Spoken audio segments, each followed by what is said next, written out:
એક ઇતિહાસ શબ્દ કયા ગ્રીક શબ્દ પરથી ઉતરી આવ્યો છે? Answer history.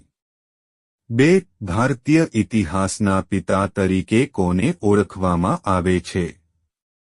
આન્સર મેગેસ્થનીઝને. 3. ગુજરાતનો ઇતિહાસ સૌપ્રથમ કોના દ્વારા લખવામાં આવ્યો? આન્સર પ્રાણલાલ એદલજી ડોસા. 4. ઇતિહાસના પિતા તરીકે કોને ઓળખવામાં આવે છે?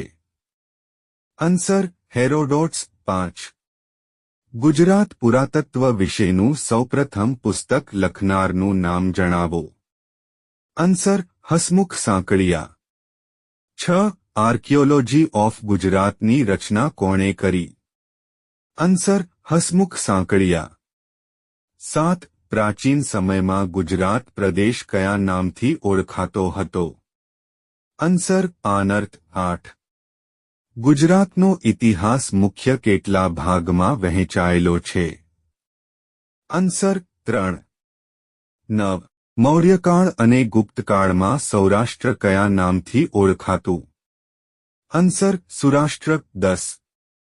ગુજરાત નામનો સૌપ્રથમ ઉલ્લેખ કયા પુસ્તકમાં થયેલ છે? આન્સર આબુરાસમાં. 11. સોલંકી કાળમાં ગુજરાત કયા નામથી ઓળખાતું હતું? આન્સર ગુર્જર ભૂમિ. 12. આબુરાસ પુસ્તકના લેખક કોણ હતા?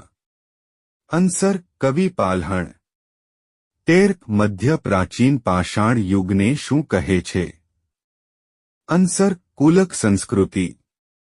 14. કઈ જાતિના આગમન પછી ગુજરાતને ગુર્જર પ્રદેશના નામથી ઓળખવામાં આવ્યો? આન્સર ગુર્જર. 15. તંત્ય પ્રાચીન પાષાણયુગમાં કઈ કલાનો વિકાસ થયો હોવાનું મનાય છે?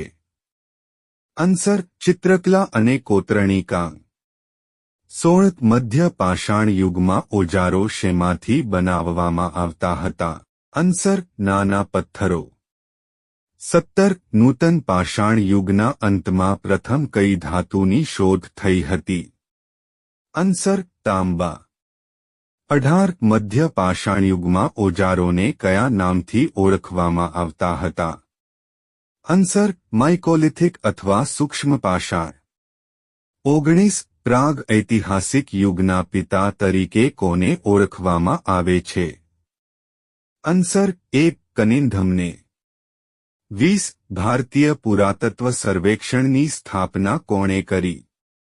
આન્સર કનિંધમ. 21. ભારતીય પુરાતત્વ સર્વેક્ષણ ખાતાની સ્થાપના કયા વર્ષમાં થઈ? આન્સર વર્ષ 1861. 22. ભારતીય પુરાતત્વ સર્વેક્ષણ ખાતાના પ્રથમ ભારતીય મહાનિર્દેશક કોણ બન્યા હતા? આન્સર પી. ચક્રવર્તી. 23. ભારતીય પુરાતત્વ ખાતાના જનક તરીકે કોને ઓળખવામાં આવે છે? આન્સર કનિંધામને.